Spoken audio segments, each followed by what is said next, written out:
Good morning everyone. আজকের সকাল থেকে আরও একটা নতুন ভিডিও শুরু করছি। আজকের খুব একটা খুশির দিন, কয়েক মাস পর মা বাপি ভাই আসছে কলকাতাতে। তো অলরেডি ওরা নেমেও গেছে স্টেশনে, আর একটু পরেই চলে আসবে। ওরা ওদের বাড়িতেই যাবে, আমি শুধু গপুকে নিয়ে নেবো ওদের কাছ থেকে, কেননা এখন তো মায়ের অনেক মাস ছিল না, যেহেতু ঘর অপরিষ্কার থাকবে, তো সেই কারণে এই ঘর দোর সব পরিষ্কার করতে টাইম লাগবে। তাই গপুকে আমি আমার কাছে নিয়ে কয়েকদিন রাখবো। তো সেই কারণে ওদের সাথে এখন দেখা করতে যাব। ওরা টোটোতে করে আসছে, খুব ভালো লাগছে, অনেক মাস পর আসছে, তো এখানে একা থাকতে থাকতে বোরিং লাগে। তো সেই কারণে আজকে সত্যি একটা খুশির দিন, খুবই ভালো লাগছে। কয়েকটা দিন ওরা থাকবে, পুজোর আগে আবার চলে যাবে। তো কয়েকটা দিন বেশ এনজয় করে কাটাবো। তো চলো ভিডিওটা দেখতে থাকো। তাই ভাবলাম আজকের একটু তোমাদের সাথে শেয়ার করি আজকের আনন্দের মুহূর্তটা। চলো। দেখো এখানে গপু সোনা চলে এসছে।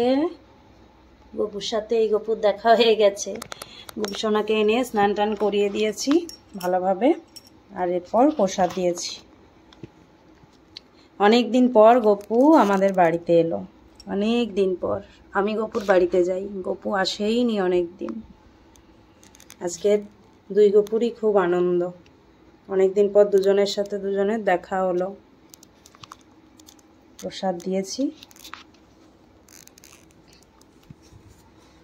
সমস্ত সবজি কেটে রাখলাম, আজকের ওরা আমার এখানেই খাবে, কেননা আমি বললাম এখানে রান্না করব। মায়ের সব তো অগোছালো, সেই কারণেই বললাম আমি রান্না করব। এখানে কুমড়ো কাটলাম, এখানে করলা কেটেছি, আলু কাটবো, করলা আলু ভাজা করবো, আর এখানে পেঁপে কেটেছি, পেঁপে আলু পোস্ত হবে, আর হবে কুমড়ো দিয়ে ডাল।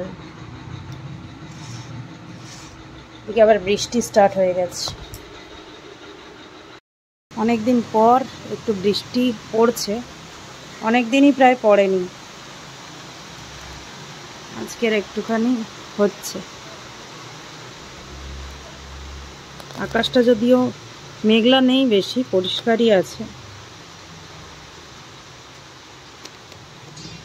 গরম আছে ভালো, একটু বৃষ্টি হলে ভালো লাগবে। আজ সকালে টিফিন করব হচ্ছে ধোসা। কালকের করেছিলাম রাত্রিবেলা, তো সেই ব্যাটারটাই রেখেছিলাম, আজকের তাই করে নিলাম। ওকেও সকালে করে দিয়েছিলাম, ধোসা খেয়ে গেছে অফিসে। এখানে আছে বাদামের চাটনি, বাদাম নারকেল টমেটো দিয়ে একটা চাটনি করেছিলাম, সেই চাটনিটা। সকালবেলা ধোসা খেতে দারুণ লাগে।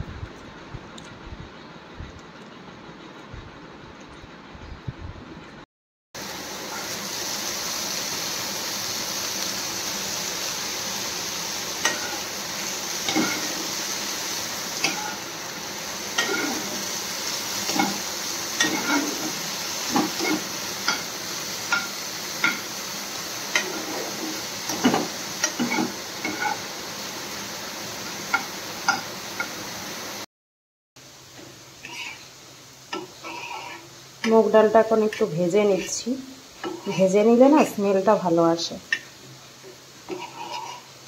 আজকে মুগ ডাল দিয়ে, কুমড়ো দিয়ে মুগ ডাল করবো। কুমড়ো দিয়ে করলে কোনো সবজি দিয়ে করলে মুগ ডাল দিয়েই ভালো লাগে।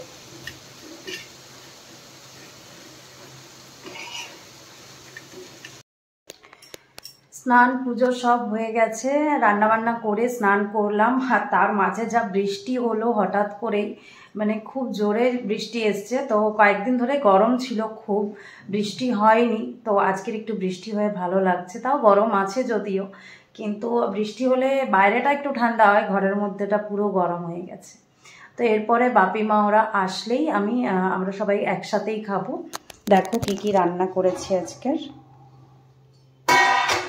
এই দেখো, এখানে হচ্ছে করলা আলু ভাজা, এটা হচ্ছে পেঁপে পোস্ত, এখানে হচ্ছে কুমড়ো দিয়ে ডাল, আর এখন হচ্ছে পাঁপড় ভাজবো গরম গরম। এই দেখো বাপি মা ভাই সবাই চলে এসছে অনেক দিন পর কলকাতাতে, মেয়ের বাড়িতে। মেয়ে আছে বলে কোনো অসুবিধা হলো না। হ্যাঁ, রান্না করেছে। বাপিরা তো দুঃখ কেন, বাপির খিদে পেয়ে গেছে, টাইম হয়ে গেছে বাপির। আমি গোপুসোনাদের প্রসাদ দিয়েছি, সেটাই তুলবো এখন। এই দেখো গোপুসোনাদের প্রসাদ দিয়েছি, ভাই মিষ্টি এনে দিয়েছিল, তো সেই কারণেই মিষ্টি প্রসাদ দিয়েছি আজকের ঠাকুর গোপালকে। প্রসাদটা তুলেই সবাইকে খেতে দেবো। এখন একটু ফল কাটলাম, মা এনেছিল বেদানা আর হচ্ছে মৌসাম্বি লেবু। তো আমি তো একা থাকলে খেতে পারি না, ভালো লাগে না আমার ফল খেতে অতটা। তো ভাই এখন আছে, তো আমি আর ভাই মিলে খাবো, তাই একটু কেটে নিলাম ফল।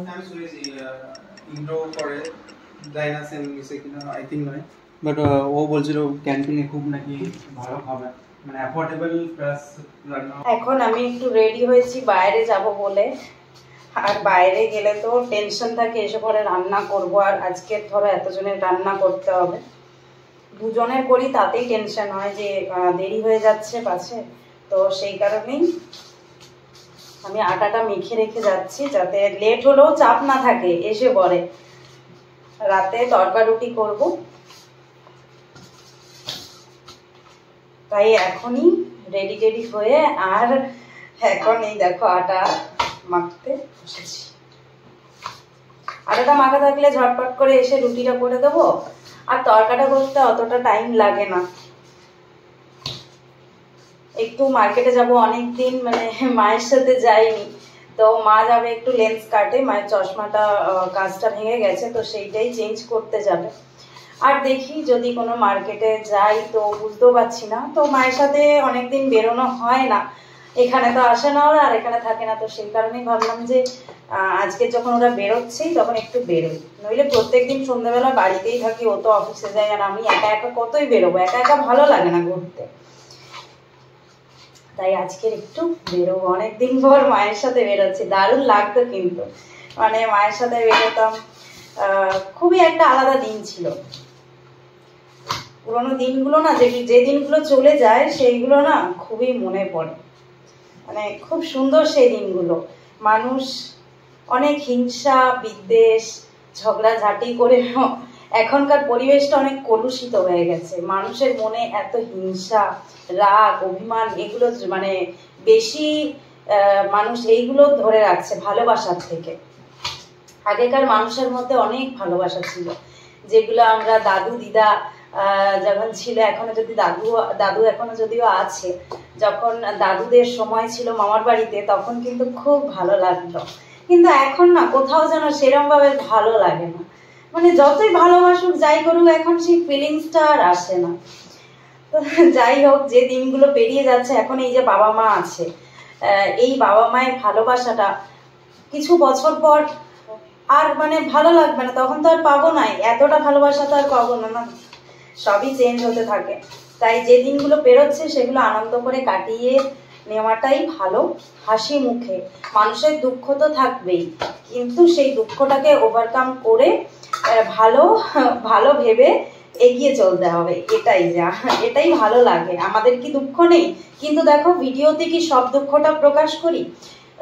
সবসময় হাসি মুখেই তোমাদের সামনে ভিডিওগুলো শেয়ার করি, এটাই ভালো লাগে, হাসি মুখে থাকাটাই ভালো লাগে। মানুষকে জানিয়ে কি হবে? আমার দুঃখ যদি কাউকে বলার থাকে, সেটা হচ্ছে ভগবানকে ছাড়া আমি আমার দুঃখ কাউকে বলি না। বিশ্বাস করো, তোমরা যদি বিশ্বাস করবে কিনা আমি জানি না, আমি ঠাকুরকেই একমাত্র আমার দুঃখের কথা বলি। যদি কোনো দুঃখ পেয়ে থাকি কারো কাছ থেকে, বা নিজে কিছু যদি করে থাকি, সেগুলোও আমি ঠাকুর কাছে বলি। আমি মানে ওইভাবে মানুষকে ভরসা বিশ্বাস করতে পারি না, ভালোও লাগে না, মানুষকে বলে কিচ্ছু হয় না, কিচ্ছু না, শুধু মানে দুটো ওই পরনিন্দা পরচর্চাই হয়, আর কিচ্ছু হয় না।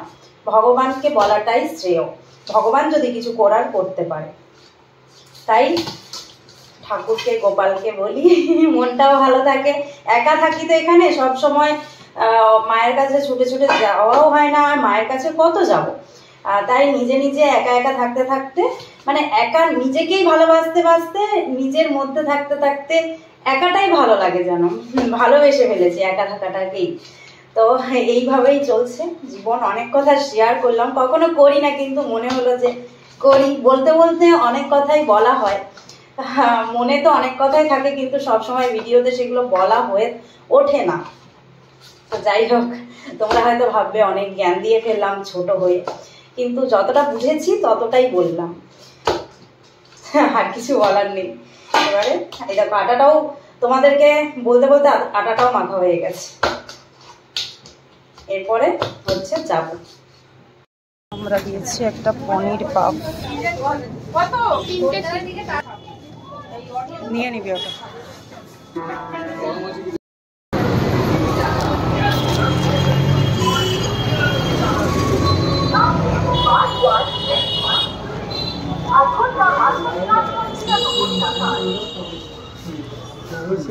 আপনার লেন্স প্রাইসে শুরু হয় 2000 থেকে। আচ্ছা, আমি একটু দেখছি, আমার চোখে পাওয়ার এসছে, যদিও নিতে হবে। চশমা পড়তে ভালো লাগে না, তাই ডাক্তারও দেখানো।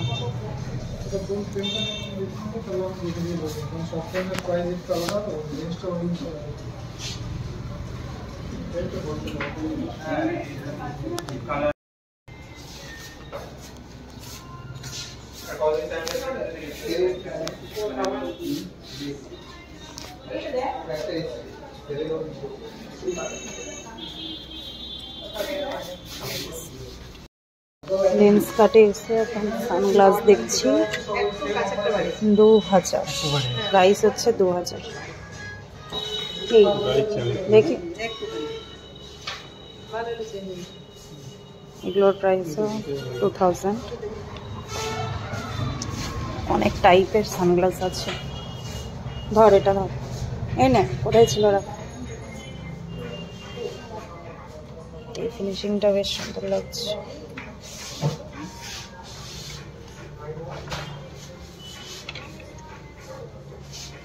বেশিরভাগ সানগ্লাসের দামই হচ্ছে 2000। হ্যাঁ, এটা ভালোই লাগছে। ওই ওপরের ডিজাইনগুলো বেশি ভালো লাগছে। হ্যাঁ, এটা ইউনিক আছে, এটা পরে দেখি। দাঁড়াও, এটা একটু খোলতো। এই ভাই, এটা একটু খোল দেখি। এটা সানগ্লাস কম, চশমা বেশি লাগছে।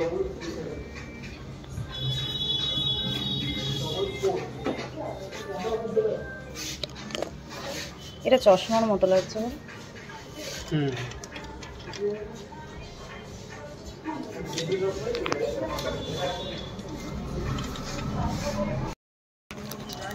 এখন আমি চলে যাচ্ছি বাড়ি। মা, বাপি, ভাই ওরা সবাই, মানে আরও কিছু কেনাকাটি আছে, তো আমাকে তো রান্না করতে হবে, তো সেই কারণেই ও অফিস থেকে এলো, ট্রেনে নামলো, ওকে ফোন করলাম, ওর সাথেই আমি চলে যাব।